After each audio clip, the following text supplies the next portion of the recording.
हरे कृष्णा कृष्ण कृष्ण हरे राम हरे राम। हरे कृष्णा। स्वागत है कृष्ण पुस्तक के आज के सत्र में। कल हम चर्चा कर रहे थे कि किस प्रकार से दावानल का पान करने के पश्चात जब वर्षा ऋतु ग्रीष्म ऋतु वर्षा ऋतु दोनों पार हो गई, उसके बाद जब शरद ऋतु का जब आगमन हुआ है तो उस समय कितना सुंदर वातावरण बन चुका है, कितना अद्भुत उस समय जो है नजारा चारों तरफ देखने को मिल रहा है। तो कल हम इस सब पे चर्चा किए थे। तो वर्षा के बाद पृथ्वी का हरा भरा होना भौतिक इच्छाओं की पूर्ति के समान है। जैसे किसी के मन में बहुत इच्छाएं हो और वो पूर्ण हो जाए तो कैसा मन प्रसन्न होता है। उसी प्रकार से जब वर्षा ऋतु आती है और जब पृथ्वी हरियाली से भर जाती है तो ऐसा लगता है कि सारी मनोकामनाएं पूर्ण हो गई हों। कभी कभी जब देश में अवांछित सरकार का शासन होता है तो लोग सरकार को वश में करने के लिए कठिन तपस्या करते हैं और शासन संभाल लेने पर वे मोटे मोटे वेतन लेकर समृद्ध बन जाते हैं। जैसा कि कई बार होता है, कई देशों में होता है अलग अलग, कि जो शासन है, जो शासक है, वो अवांछित होता है। हाँ, तो क्या करते हैं लोग सब मिलकर के, जैसा कि श्रीमद् भागवतम के चतुर्थ स्कंद में महाराज वेन का जो है चरित्र है। महाराज वेन जो है इतने दुष्ट राजा होते हैं कि उनकी अराजकताओं से परेशान होकर के जनता, मतलब जो जो ब्राह्मण समाज होता है, जो संत समाज होता है, उनको मंत्र शक्ति से मार गिराते हैं। उसी प्रकार यहाँ पर भी उदाहरण दिया हुआ है कि जिस प्रकार अवांछित सरकार होती है तो उसको हटाने के लिए लोग प्रयास करते हैं और तत्पश्चात लोग जो हटाते हैं वो शासन संभाल लेने के बाद फिर वो भी वैसे ही काम करते हैं। हमारे देश में तो ऐसे ही होता है, कम से कम, कि एक को हटाने के लिए सारी जो है चलती है कि इनको हटाओ उनको हटाओ, फिर जो, क्योंकि ये बहुत घूस खा रहे हैं, अराजकता फैल गई है, फिर जो खुद जा करके बैठते हैं वो भी वैसे ही करते हैं, वो अपने अपने घर भरने में लगते हैं सारे, है ना। तो यह क्षणिक लाभ वर्षा ऋतु में पृथ्वी के हरे भरे हो जाने के समान है। हरियाली फैल जाती है, हाँ, और धीरे धीरे पशु खा खा के उस हरियाली को खत्म कर देते हैं। फिर पतझड़ की ऋतु आती है, पत्ते झड़ जाते हैं पेड़ों में से। तो इस प्रकार से ये क्षणिक है। तो वस्तुतः आध्यात्मिक सुख प्राप्त करने के उद्देश्य से ही कठिन तपस्या की जानी चाहिए। आध्यात्मिक सुख से यहाँ पे क्या तात्पर्य है? परमानेंट सुख, चिर आनंद। जो आगे हम देखें क्या करते हैं, सरकार को वश में करने के लिए कठिन तपस्या करते हैं। जो जनता में जो लोग होते हैं और जो दूसरी पार्टी के लोग होते हैं अवांछित सरकार को हटाने के लिए, तो वो क्या करते हैं, वो भी 5 साल के लिए क्षणिक लाभ मिला उनको भी, परमानेंट तो नहीं मिला। तो इस प्रकार से जो हमको प्रयास है वो क्षणिक लाभ के लिए ना करके स्थायी लाभ के लिए करना चाहिए। स्थायी है अध्यात्म और भौतिक सुख है क्षणभंग, क्षणिक। तो उनको अंतर समझना है। श्रीमद् भागवत में संस्तुति की गई परमेश्वर के साक्षात्कार के लिए ही तपस्या करनी चाहिए। भक्ति में तपस्या करते हुए मनुष्य आध्यात्मिक जीवन की पुनः प्राप्ति कर सकता है। और उसके बाद उसे असीम आध्यात्मिक आनंद की प्राप्ति होती है। तो जैसा कि हम चर्चा कर ही रहे थे कि हमें प्रयास स्थायी सुख के लिए करने चाहिए, यानी कि भक्ति के लिए प्रयास करने चाहिए, भक्तिमय प्रयास करने चाहिए। हमें संसार के भौतिक सुखों के लिए प्रयास नहीं करने चाहिए।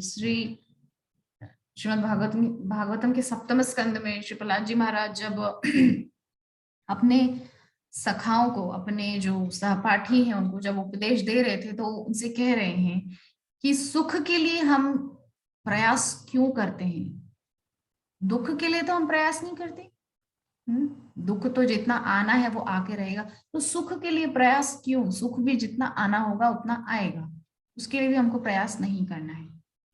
तो उसी प्रकार से यहाँ पर भी वही बात है कि ये संसार के जो भौतिक सुख हैं, तो भौतिक सुखों के लिए जो है हमको प्रयास नहीं करनी चाहिए, हमको आध्यात्मिक सुखों के लिए प्रयास करनी चाहिए, किस प्रकार से हमारी भक्ति बढ़े। तो किंतु यदि कोई भौतिक लाभ को दृष्टि में रखकर कठिन तपस्या करता है तो भागवत के अनुसार उसके परिणाम क्षणिक होते हैं और केवल अल्पज्ञ ही ऐसी इच्छा करते हैं। तो अगर कोई भौतिक लाभ दिमाग में रखता है कि मुझे घर मिल जाए, गाड़ी बंगला ये सब कुछ मिल जाए, और उसके लिए दिन भर खटता है, परिश्रम करता है, तो उससे जो मिलने वाले परिणाम होंगे वो क्षणिक होंगे।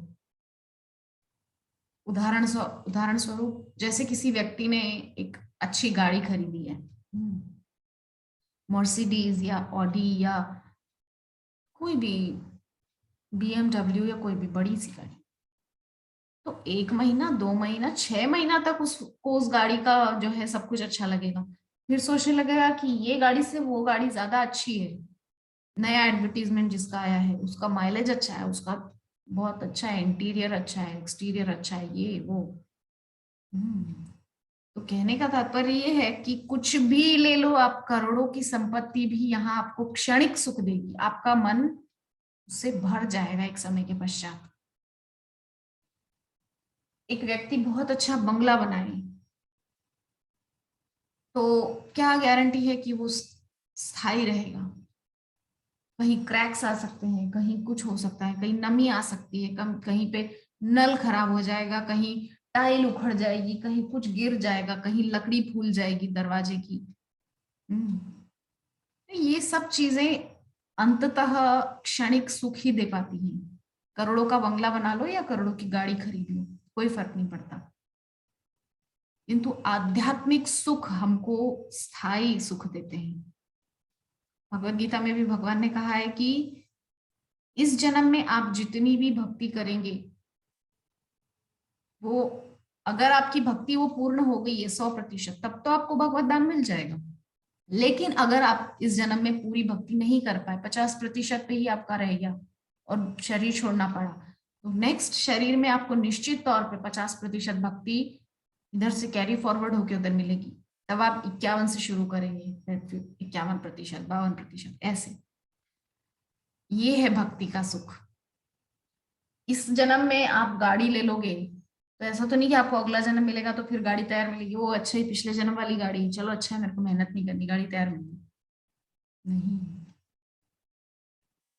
इस जन्म में हमने डॉक्टर बनने के लिए पढ़ाई की, अगले जन्म में अगर आपको फिर डॉक्टर बनना है तो फिर ABCD से शुरुआत करो, फिर LKG UKG ये वो, 1 से 10वीं, फिर 11वीं 12वीं, फिर कॉलेज, ग्रेजुएशन, पोस्ट ग्रेजुएशन, पता नहीं क्या क्या।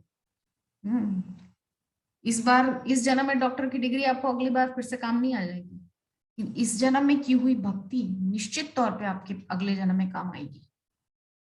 इसीलिए यहाँ पर कह रहे हैं कि स्थायी संपत्ति जोड़ें, अस्थायी संपत्ति ना जोड़ें। वर्षा ऋतु में संध्या समय वृक्षों की चोटी पर इधर उधर अनेक जुगनू दिखते हैं जो दीपों की भांति टिमटिमाते हैं, किंतु आकाश के ज्योतिष्क यथा सूर्य तथा चंद्रमा नहीं दिखते। वर्षा ऋतु में जैसे कि हम सभी जानते हैं इतने भयंकर बादल, काले काले बादल संध्या में भी रात में भी होते हैं, तो वो तो दिखाई देते नहीं है सूर्य और चंद्रमा, किंतु जो जुगनू हैं अलग अलग पेड़ों पर ऐसे चमकते हैं जैसे कि दीपक टिमटिमा रहे हों। तो इसी प्रकार इस कलयुग में नास्तिक या दुष्ट लोग सर्वत्र दिखते हैं, किंतु वास्तविक आध्यात्मिक उत्थान के लिए वैदिक नियमों का पालन करने वाले लोगों का अभाव हो जाता है। जिस प्रकार से वर्षा ऋतु में सूर्य चंद्रमा नहीं दिखते, उसी प्रकार कलयुग में सच्चे शुद्ध भक्त नहीं दिखाई देते, वैदिक नियमों का पालन करने वाले। किंतु नास्तिक जुगनू की तरह बहुत सारे दिख जाएंगे पेड़ों के ऊपर यहाँ वहां उड़ते हुए, है ना।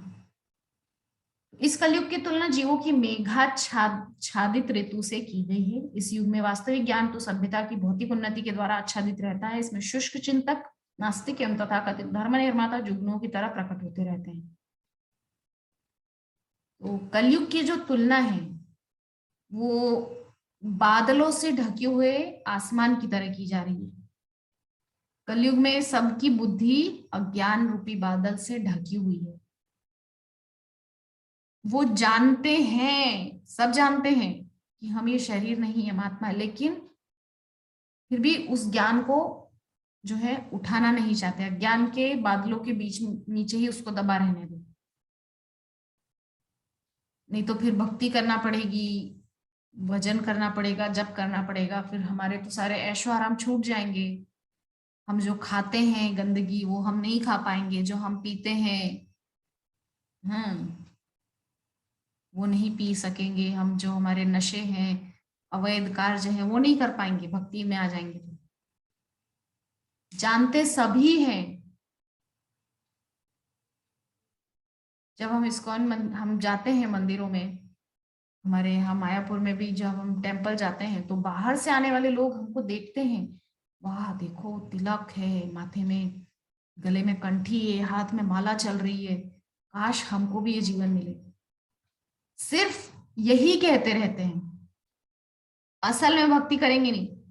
जब प्रचारक हमारे बुक डिस्ट्रीब्यूटर प्रभु जी लोग जब जाते हैं तब तो कह देते हैं कि हमारे घर में रखिए, भगवत गीता भी है, भागवतम भी है, सब है हमारे घर में। तो पढ़ते क्यों नहीं? क्यों अब तक आप पे उनका असर नहीं हुआ?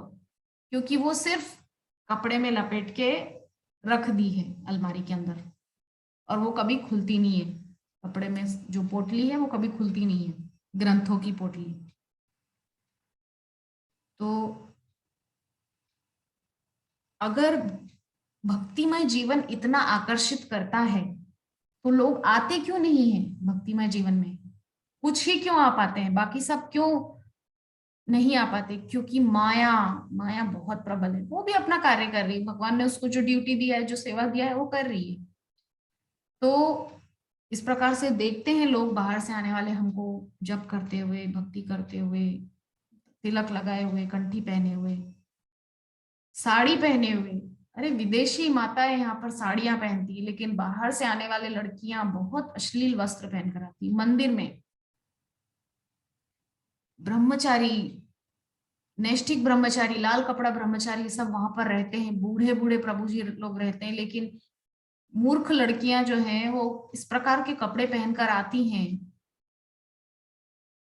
कि लज्जा से हम स्त्रियों का सिर नीचे हो जाता है। हम सोचती हैं कि देखिए ये हम इस्कॉन की माता जी, अरे विदेशी माता जी हमारे यहाँ पर मायापुर में आप देखिए, इतना अच्छा पूरा ऊपर से नीचे तक ढकी हुई रहती है माता जी लोग। विदेशी माता जी साड़ी पहनेंगी या तो गोपी ड्रेस पहनेंगी, पूरा ऊपर से नीचे तक ढकी रहेंगी। लेकिन हमारे भारत की कुछ उद्दंड लड़कियां हैं जो इस प्रकार से मंदिर के अंदर इस प्रकार के वस्त्र पहन के आते हैं। इतना भी नहीं सोचते कि हमारे ऐसे कपड़े पहनने से जो ब्रह्मचारी हैं उनका मन भटकेगा।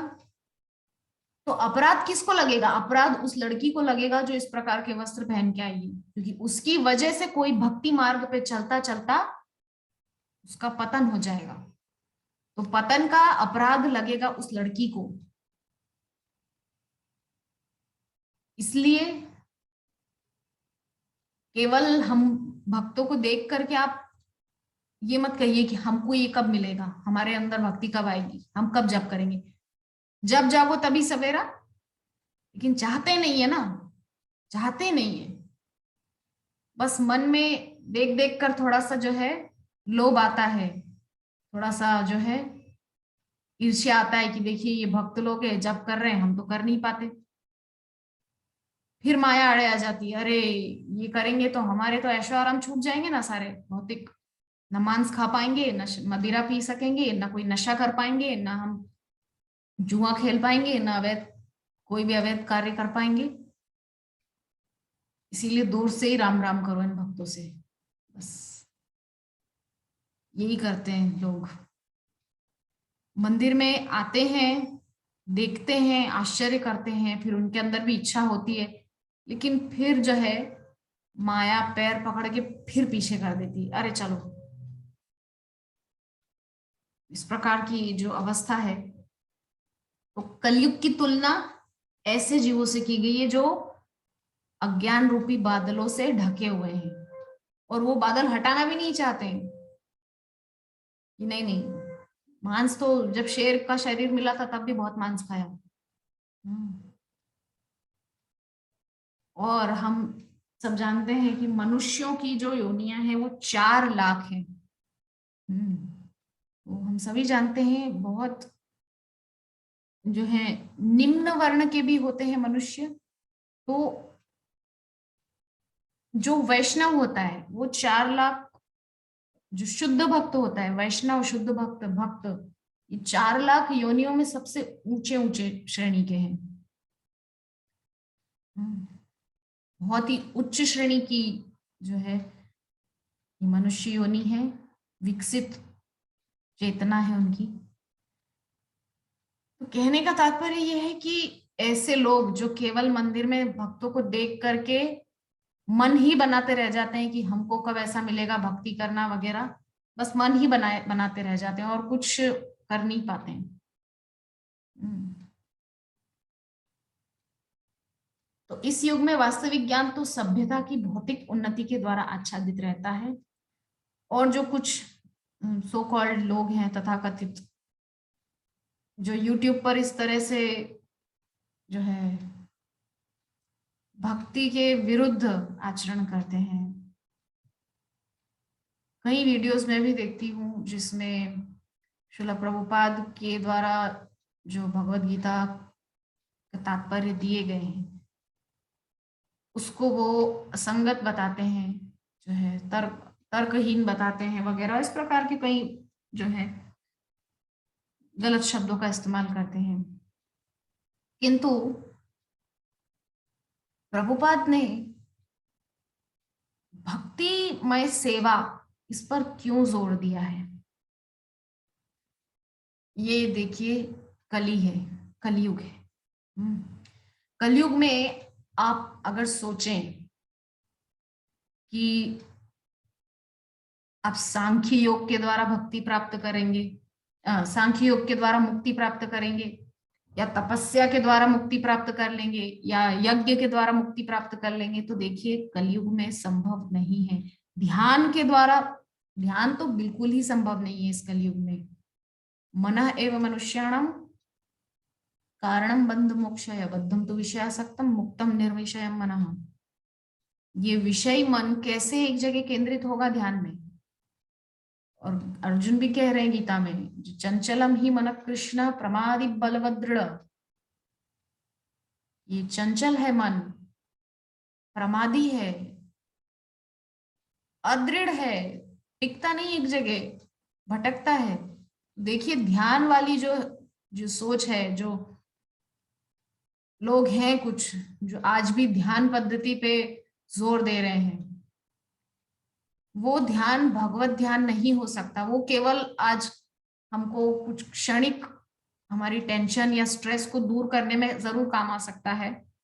मैंने खुद भी अनुभव किया है मेरे जीवन में कुछ समय ये मेडिटेशन ध्यान वगैरह करके, किंतु ये मेडिटेशन ध्यान ये कलयुग में कारगर नहीं है। ठीक है। हरैर्नामैव हरेर्नामैव केवलम कलौ नास्त्येव नास्त्येव नास्त्येव गतिरन्यथा। जब चीख चीख के बृहन नारदीय पुराण का ये श्लोक कह रहा है कि कली में कोई और रास्ता नहीं है, नहीं है, नहीं है, हरि नाम ही, हरि नाम ही, हरि नाम ही एकमात्र सहायक है। नास्त्येव गतिरन्यथा, अरे कोई गति ही नहीं है इसके अलावा। आप सोचे कि आप ध्यान लगाकर बैठ जाएंगे तो संभव नहीं है, नहीं लग सकता ध्यान, इस कलयुग में नहीं लग सकता। तो जो तथाकथित शुष्क चिंतक हैं, धर्म निर्माता हैं, वो सब जुगनों की तरह प्रकट होते हैं और सुबह देखो मरे मिलते हैं ढेर सारे। लेकिन जो भक्त होते हैं, शुद्ध भक्त, वो सूर्य और चंद्रमा की भांति हैं। वर्षा ऋतु में बादल उनको जरूर छुपा सकते हैं, लेकिन वो रहते हैं अपनी स्थिति में। धूप आएगी तो फिर पुनः चमकेंगे सूर्य, जब सवेरा होगा, जब बादल छटेंगे तो पुनः सूर्य का भी दर्शन होगा और रात्रि में चंद्रमा का भी दर्शन होगा। शुद्ध भक्त इसी प्रकार होते हैं। तो लोगों को आकाश के असली ज्योतिष को सूर्य, चंद्र एवं नक्षत्रों से प्रकाश ग्रहण करना सीखना चाहिए, न कि जुगनों से। वस्तुतः जुगनू रात्रि के अंधकार में प्रकाश नहीं दे सकता। हम देखते हैं कि लाखों जुगनू भी एक जगह बैठे हों, सूर्य या चंद्रमा की भांति प्रकाश नहीं कर सकते। यहाँ तक कि एक दीपक के समान भी प्रकाश नहीं कर सकते, अग्नि दीपक के समान भी प्रकाश नहीं कर सकते। तो ये जो ध्यान लगाने वाले हैं, तपस्या करने वाले हैं, यज्ञ करने वाले हैं, ये लोग अगर सोचें कि ये सूर्य चंद्रमा की बराबरी कर लेंगे, अर्थात शुद्ध भक्ति की बराबरी कर लेंगे, तो संभव नहीं है। शुद्ध भक्ति जो है सूर्य चंद्रमा की भांति है, उनका अपना एक प्रकाश है। ये ध्यान, मेडिटेशन, योगा, यज्ञ, तप, ये लोग मिलकर के लाखों जुगनू के समान है। ये सब मिलकर के भी एक जगह प्रकाश नहीं कर सकते। जिस प्रकार वर्षा ऋतु में कभी कभी सूर्य, चंद्र तथा तारे दिख जाते हैं, उसी प्रकार इस कलयुग में के भी कुछ लाभ है। यथा इसमें भगवान चैतन्य का वैदिक आंदोलन अर्थात हरे कृष्ण मंत्र का वितरण सुनाई पड़ जाता है। जो लोग वास्तविक प्रकाश की खोज में, उन्हें शुष्क चिंतकों एवं नास्तिकों के प्रकाश की बाट न जो होकर इस आंदोलन का लाभ उठाना चाहिए। जैसे यहाँ पर कह रहे हैं कि जिस प्रकार वर्षा ऋतु में कभी कभी सूर्य, चंद्रमा, तारे दिख जाते हैं, जब बादल थोड़ा छटते हैं, थोड़ा आकाश स्वच्छ होता है, जब परिष्कार होता है आकाश, तो उसमें सूर्य, चंद्रमा, तारे दिखाई देते हैं। उसी प्रकार इस कलयुग में भी कभी कभी कहीं कहीं हरे कृष्ण मंत्र का प्रचार करने वाले शुद्ध भक्त दिखाई दे जाते हैं। जैसे मैं अपने ही जीवन का उदाहरण देती हूँ। उज्जैन से बिलोंग करती हूँ। तो उज्जैन में इस्कॉन टेम्पल है, श्रील भक्ति चारू स्वामी गुरु महाराज के द्वारा बनाया हुआ, 2008 में उन्होंने निर्माण किया था। तो यद्यपि थोड़ा सा वो बाहर है, थोड़ा आउटर में है। कभी कभार प्रभु जी लोगों के दर्शन हो जाते थे शहर में, तो देख करके इतना आनंद प्रस्फुरण होता था, शरीर के रोम रोम रोमांचित होने लगता था। और उनको देख करके मन होता था कि तुरंत उनके पास जाकर के हरे कृष्ण प्रभु जी, उनके मुख से बस एक बार सुन लो हरे कृष्ण। तो ये जो कलयुग है, ये उसी वर्षा ऋतु के समान है, जिसमें सूर्य, चंद्रमा, तारे कभी कभी आकाश साफ होने पर दिखाई दे जाते हैं। कलयुग में भक्त, शुद्ध भक्त भी ऐसे ही कभी कभी दिख जाते हैं, जब थोड़ा नास्तिकताओं के या भौतिकताओं के बादल छटते हैं। अन्यथा तो शहरों में कहाँ देखने मिलते हैं भक्त लोग इतनी आसानी से। तो पहली वर्षा के बाद जब बादलों की गर्जना सुनाई पड़ती है, तो सभी मेंढक टर्र टर्र करने लगते हैं। अर्थात ये जो योग साधन वाले हैं, जो मेडिटेशन वाले हैं, ये सब लोग क्या है, मेंढक की तरह टर्र टर्र कर रहे हैं, किंतु गंतव्य प्राप्ति संभव नहीं है, क्योंकि कलयुग का धर्म है हरिनाम। यदि हरिनाम नहीं करेंगे तो संभव नहीं है। मानो विद्यार्थी अपने अध्ययन के समय अचानक बोल बोल कर पढ़ने लग जाए, विद्यार्थियों को सामान्य रूप से प्रातःकाल जल्दी उठना होता है। वे प्राय अपने आप न जगकर मंदिर में या सांस्कृतिक शाला में घंटी बजने पर जगते हैं। अपने गुरु की आज्ञा पाकर वे तुरंत उठते हैं और प्रातःकालीन कार्य समाप्त करके वे वेदों का अध्ययन या वैदिक मंत्रों का पाठ करने के लिए बैठ जाते हैं।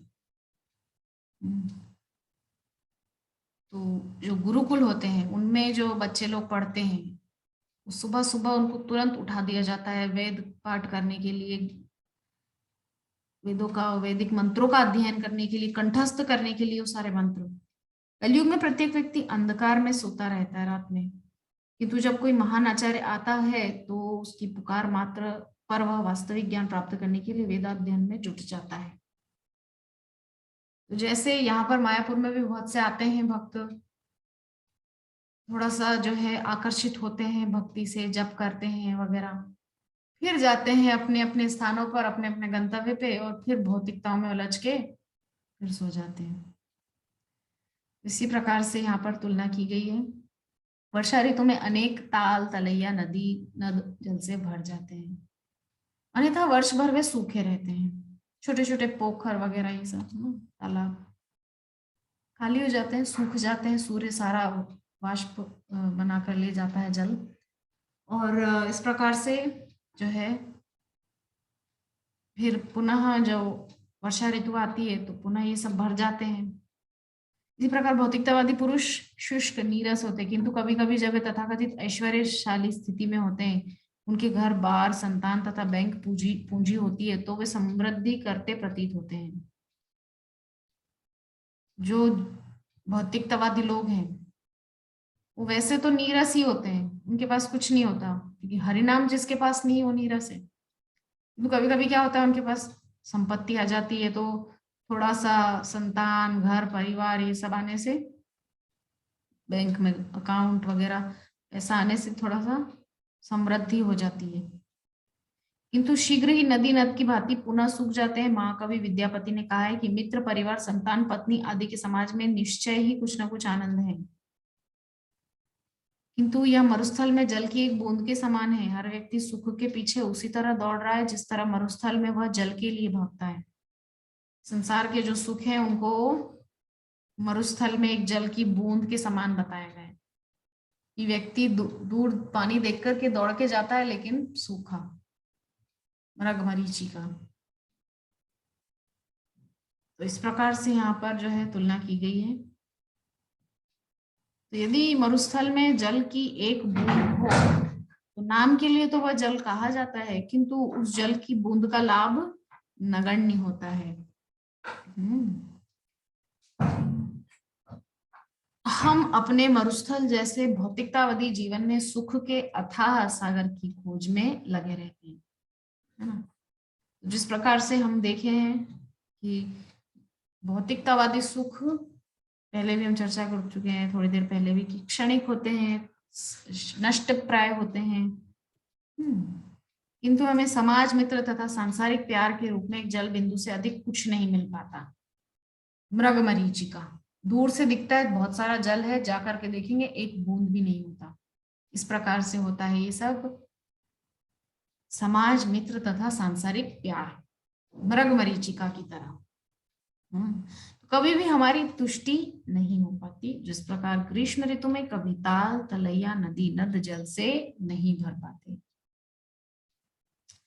तो वर्षा के कारण तृण, वृक्ष तथा वनस्पतियां हरी भरी लगती हैं। वर्षा ऋतु में जब बहुत जल गिरता है, कभी कभी तृण के ऊपर लाल रंग के कीड़े, जिसको बीर बहुटी कहा जाता है, वो एकत्र हो जाते हैं। हमने देखा होगा सामान्यतः जहाँ पे बहुत घास उग जाती है तो घास के कोरों पर, किनारों पर जो एजेस होती है घास की, जो क्या कहना चाहिए, उसकी नोक होती है, उस पे कीड़ा लग जाता है। छाते जैसे कुकुरमुत्तों के साथ मिलकर हरा तथा लाल रंग ऐसा दृश्य उपस्थित करते हैं मानो कोई व्यक्ति अचानक धनवान बन गया हो। किसान अपने खेतों को शस्य से पूरित देखकर अत्यंत प्रसन्न होता है, किंतु पूंजीपति जो अलौकिक शक्ति के कार्यों से अपरिचित रहता है, अप्रसन्न होता है। जो बहुत पूंजीपति हैं उनको भी ऐसा लगता है कि थोड़ा और धन आ जाए, और धन आ जाए, क्योंकि वो अधिक उपज के कारण मंदी से भयभीत रहता है। कुछ देशों की सरकारों के पूंजीपति किसानों पर अधिक अन्न उत्पादन के लिए प्रतिबंध लगा देते हैं। कुछ जो देश होते हैं, वहां के जो पूंजीपति होते हैं, वो किसानों पर क्या करते हैं, प्रतिबंध लगा देते हैं, रोक लगा देते हैं, बैन लगा देते हैं अन्न उत्पादन के लिए, अधिक अन्न उत्पादन के लिए, क्योंकि उन्हें यह ज्ञात नहीं है कि अन्न का वास्तविक दाता तो भगवान है। तो वैदिक आदेश के अनुसार एको बहुनाम यो विदधाति कामान, भगवान इस सृष्टि का पालन करता है, अतः वह जीवों की आवश्यकता के अनुसार पूर्ति की व्यवस्था करता है। जब जनसंख्या बढ़ जाती है तो उसका भरण पोषण परमेश्वर का उत्तरदायित्व होता है। किंतु जो नास्तिक हैं या बदमाश हैं, वे अपने व्यापार में अवरोध मानकर यह नहीं चाहते कि प्रभूत अन्न उत्पादन हो। ईर्ष्या भाव की वजह से जो पूंजीपति हैं, वो किसानों पर इस प्रकार के प्रतिबंध लगाते हैं। तो वर्षा ऋतु में सारे जलचर, स्थलचर, नभचर उसी तरह प्रसन्न होते हैं जिस प्रकार दीर्घकाल से भगवान की दिव्य सेवा करने वाला व्यक्ति होता है। हमें अंतरराष्ट्रीय कृष्ण भावनामृत संघ के विद्यार्थियों का व्यावहारिक अनुभव है। विद्यार्थी बनने के पूर्व वे अत्यंत मैले कुचैले लगते थे। यद्यपि उनका प्राकृतिक स्वरूप सुंदर था, कृष्ण चेतना विषयक ज्ञान न होने के कारण वे मलिन तथा दयनीय प्रतीत होते थे। जैसे कि अहंकारवश नहीं, किंतु मैं बोलना चाहूंगी कि वैज्ञानिक है, श्रील प्रभुपाद की पुस्तकों को पढ़ने के बाद वैज्ञानिक हमको निरे मूर्ख पता लगते हैं। हमको लगता है कि ये मूर्ख है, केवल और केवल अपने समय का अपव्यय कर रहे हैं। प्रभुपाद का एक ग्रंथ है जीवन का स्रोत जीवन, उस पुस्तक को मैंने 2 या 3 बार पढ़ा है, 2 बार मेरे ख्याल से। तो उसमें जीवन का स्रोत जीवन में प्रभुपाद ने वैज्ञानिकों को खुली चुनौती दी है, खुली चुनौती बहुत। उसमें प्रभुपाद के संभाषण हैं अपने शिष्यों के साथ, इस प्रकार से प्रभुपाद जब अमेरिका में प्रातःकालीन भ्रमण के लिए जाते थे अपने शिष्य मंडली के साथ में, सुबह सुबह ठंडी हवा में, तो श्रील प्रभुपाद डिक्टाफोन पे माइक एक उनका शिष्य पकड़ के चल रहा है और डिक्टाफोन एक रिकॉर्डर एक शिष्य पकड़ के चल रहा है, उसमें रिकॉर्ड करते थे अपने अनुभवों को। शिष्य प्रश्न करते थे कि देखिए प्रभुपाद, वैज्ञानिकों ने ये नई चेतावनी खड़ी की है मनुष्य समाज के सामने। तो प्रभुपाद इतना बेबाकी से और इतना साहस दिखाते हुए उनका उत्तर देते थे। तो उन्हीं प्रभुपाद की परंपरा में हम सब भी आते हैं, दासी भी है। तो हमको प्रभुपाद के उन ग्रंथों को पढ़ने के बाद ऐसा लगता है कि ये जो वैज्ञानिक है ना, कुछ अगर इनके क्या बोलते हैं, एक्सपेरिमेंट को क्या बोलते हैं, इनके कुछ अगर परीक्षण, कुछ अगर इनके परीक्षणों को और कुछ इन्होंने जो बनाए हैं ये उपकरण और कुछ जो इन्होंने इजाद किए हैं ये चीजें, इनको अगर छोड़ दिया जाए तो बाकी का ये जो भी कार्य वैज्ञानिक कर रहे हैं, इसरो में, नासा में, मंगल पहुंचना, चांद पहुंचना, सूर्य पहुंचना, पता नहीं कहाँ कहाँ पहुंचना, सब कुछ मूर्खता है। उस पुस्तक में प्रभुपाद ने बहुत विस्तार से वैज्ञानिकों की चुनौतियों का मुंह तोड़ जवाब दिया है ना। तो मुझे यहाँ पे जो प्रभुपाद ने लिखा है कि विद्यार्थी बनने के पूर्व वे अत्यंत मैले कुचैले लगते थे। कौन? बहुत पढ़े लिखे लड़के आज भी इस्कॉन में बड़े बड़े IITian ज्वाइन करते हैं, लेकिन IITian वाला उनका ज्ञान धरा का धरा रह जाता है। ये जो ज्ञान है ये असल ज्ञान है। श्रील प्रभुपाद वो यही समझाना चाह रहे हैं कि वो कितना भी बड़ा IITian बन जाए, फर्स्ट क्लास टॉपर बन जाए, पूरा भारत में टॉपर हो, इंडिया टॉपेस्ट स्टूडेंट बन जाए, किंतु फिर भी भगवत धाम प्राप्त करने के लिए वो आईआईटी का ज्ञान कहीं काम का नहीं है। इस प्रकार प्रभुपाद यहाँ पर बोल रहे हैं कि कृष्ण चेतना विषय ज्ञान न होने के कारण वे मलिन तथा दयनीय प्रतीत होते थे। भगवत ज्ञान, भगवत विषय ज्ञान नहीं होने की वजह से वो मलिन लगते थे। केवल ऐसे ही ABCD का ज्ञान होने से कोई भक्त नहीं बन सकता। तो किंतु जब से वे कृष्ण भावना भावित हुए हैं, उनका स्वास्थ्य सुधर गया है और विधि विधानों का पालन करने से उनकी शारीरिक कांति बढ़ गई है। जब वे केसरिया रंग का वस्त्र धारण करके मस्तक पर तिलक लगाकर अपने हाथों तथा गर्दन में मालाएं पहन लेते हैं, तो वे इस तरह लगते हैं मानो सीधे वैकुंठ लोक से आए हों। देखिए श्रील प्रभुपाद अपना निजी अनुभव यहाँ पे बता रहे हैं कि उन्होंने तो अपने 10,000 शिष्य शिष्याओं को ऐसे स्वरूप में देखा होगा अपनी आंखों के सामने, कितना दिव्य। और आज भी हम देखते हैं इस्कॉन में, और मैंने अपना तो अनुभव बताया ही ना कि जब उज्जैन में भौतिकतावादी वातावरण में कहीं जब एक कोई प्रभु जी मुझे दिख जाता था, तो ऐसा मन करता था दौड़ के उनके पास जाकर उनसे हाथ जोड़ के कहूं, हरे कृष्ण प्रभु जी। क्यों? क्योंकि उनका ऑरा ऐसा होता है, उनके आसपास का वातावरण ऐसा होता है कि उनके पास जाके उनसे बात करने का मन करता है। तो ये है शरद का वर्णन, अध्याय का नाम है। असली शरद क्या है, प्रभुपाद यहाँ पे ये हमको समझाना चाह रहे हैं। ये क्षणिक हरियाली, ये वर्षा ऋतु जाने के बाद जो हरियाली फैलती है क्षणिक है, ये स्थायी नहीं है। तो हमको क्षणिक सुख के पीछे ना भाग करके स्थायी आध्यात्मिक सुख के पीछे भागना है और भक्तिमय सेवा और भक्तिमय कार्यों में निरंतर आगे बढ़ना है। इसी के साथ आज के सत्र को विश्राम देंगे। कल पुनः इसी अध्याय का अगला अंश लेकर, क्योंकि अध्याय थोड़ा बड़ा है। अभी मुझे लगता है 2 या 3 दिन और लगेंगे इस अध्याय को पूर्ण होने में। तो आज के सत्र को यहीं विराम देते हैं, कल पुनः आपके सामने प्रस्तुत होंगे। हरे कृष्ण।